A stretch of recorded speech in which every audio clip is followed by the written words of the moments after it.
नमस्कार दोस्तों, आपका हमारे चैनल पर स्वागत है। इस वीडियो में हम बात करेंगे देश विदेश की बड़ी खबरों के बारे में। चलिए शुरू करते हैं इस वीडियो को। भिवानी किरण चौधरी ने हुड्डा पर साधा निशाना। हरियाणा में कांग्रेस छोड़कर बीजेपी में शामिल हुई नवनिर्वाचित राज्यसभा सांसद किरण चौधरी ने मंगलवार को भूपेंद्र सिंह हुड्डा पर भ्रष्टाचार को लेकर सीधा निशाना साधा है। किरण ने दावा किया कि हुड्डा पर कार्रवाई निश्चित है।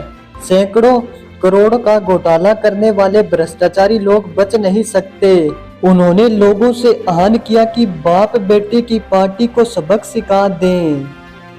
झज्जर में 100 पेटी अवैध देसी शराब जब्त। विधानसभा चुनाव के मद्देनजर अवैध शराब की तस्करी करने वालों पर कार्रवाई करते हुए झज्जर पुलिस की टीम ने एक अवैध शराब से भरी गाड़ी को काबू करने में सफलता हासिल की है। जिस संबंध में जानकारी देते हुए एंटी नारकोटिक्स सेल झज्जर प्रभारी उप निरीक्षक दीपक ने बताया कि पुलिस कमिश्नर बी सतीश बालन द्वारा अवैध शराब की तस्करी करने वालों पर कड़ी कार्रवाई करने के संबंध में कड़े दिशा निर्देश दिए गए थे। हरियाणा चुनाव में कांग्रेस एएपी गठबंधन हो सकता है। हरियाणा विधानसभा चुनाव के बीच राजनीति को चौंकाने वाली खबर सामने आई है। यहां चुनाव में कांग्रेस और आम आदमी पार्टी में गठबंधन हो सकता है। दोनों ही पार्टियां पहले ही INDIA ब्लॉक के सदस्य हैं। कांग्रेस सूत्रों के मुताबिक इनकी पहल राहुल गांधी ने की है। कल सोमवार शाम को हुई केंद्रीय चुनाव समिति की मीटिंग में राहुल गांधी ने हरियाणा के नेताओं से इस बारे में पूछा।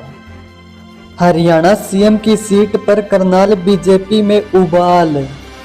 हरियाणा में विधानसभा चुनाव के बीच करनाल सीट को लेकर नायब सैनी और केंद्रीय मंत्री मनोहर लाल खट्टर समर्थकों के बीच घमासान मचा हुआ है।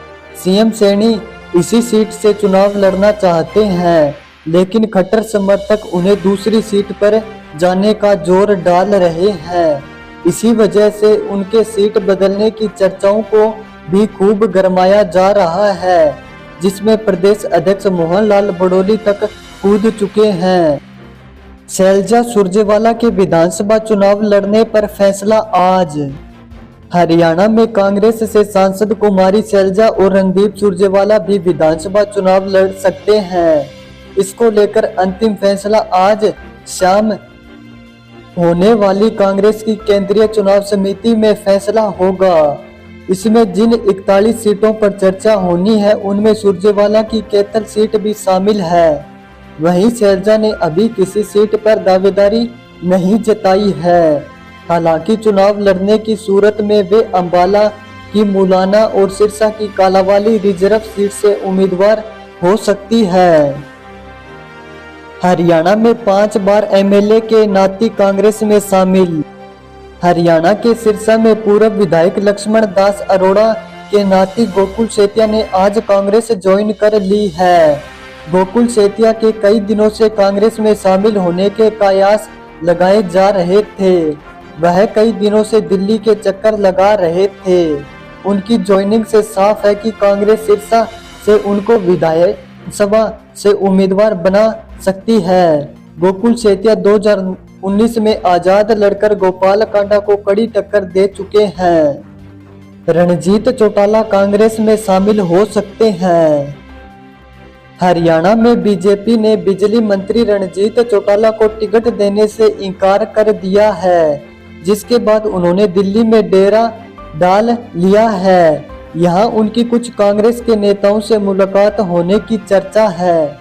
वह कांग्रेस में शामिल हो सकते हैं। हालांकि रणजीत चौटाला ने कहा, मैं कांग्रेस में नहीं जा रहा, बीजेपी में ही लड़ूंगा। बीजेपी ने मुझे मान सम्मान दिया है। हरियाणा के 2 जिलों में बारिश का अलर्ट। हरियाणा में मानसून ने रफ्तार पकड़ी हुई है। पिछले 3 दिनों में हुई बारिश ने प्रदेश के अधिकांश जिलों को कवर किया है। मौसम विभाग के अनुसार 7 दिन बारिश जारी रह सकती है। मौसम विभाग ने आज पंचकुला और यमुनानगर में हैवी रेन का अलर्ट जारी किया है। 24 घंटे में 5 जिलों में झमाझम बारिश हुई। सबसे ज्यादा जींद में हुई, यहाँ 10 mm बारिश रिकॉर्ड की गई। दुष्यंत चौटाला बोले, कोई मुझे खत्म नहीं कर सकता। हरियाणा विधानसभा चुनाव में इस बार किसी को बहुमत नहीं मिलेगा। त्रिशंकु विधानसभा यानी विधानसभा में 3 पार्टियों की मिलकर सरकार बनेगी। इसके अंदर हम सबसे इम्पोर्टेंट प्लेयर होंगे। हमारे पास सत्ता की चाबी भी होगी और ताला भी हम ही खोलेंगे। यह बात हरियाणा के पूर्व डिप्टी सीएम और जननायक जनता पार्टी के राष्ट्रीय वरिष्ठ उपाध्यक्ष दुष्यंत चौटाला ने कही। करनाल में जन आशीर्वाद रैली को सीएम का तंज। हरियाणा के सीएम नायब सैनी ने तरावाड़ी में जन आशीर्वाद रैली को संबोधित किया। सीएम ने कांग्रेस को निशाने पर लिया और जमकर सवाल दागे। उन्होंने कहा कि कांग्रेस हमसे हिसाब मांग रही है, थोड़े अपने कार्यकाल का भी हिसाब दे दो। इन पर एक कहावत फिट बैठती है कि दिल में कशक है, चेहरे पर नकाब लिए फिरते हैं। जिनके खुद के खाते खराब है वे हमारा हिसाब लिए फिरते हैं। उन्होंने कांग्रेस को झूठ पर जिंदा रहने वाली पार्टी बताते हुए कहा, बीजेपी टिकट बंटवारे पर बगावत भगदड़ से डरी। हरियाणा में बीजेपी अभी तक उम्मीदवारों की पहली लिस्ट जारी नहीं कर पाई है। प्रदेश अध्यक्ष मोहन लाल बड़ोली ने कहा था कि पार्टी 1-2 दिन में लिस्ट जारी कर देगी। 3 दिन बीत जाने के बाद भी उम्मीदवारों पर कोई फैसला नहीं हो पाया।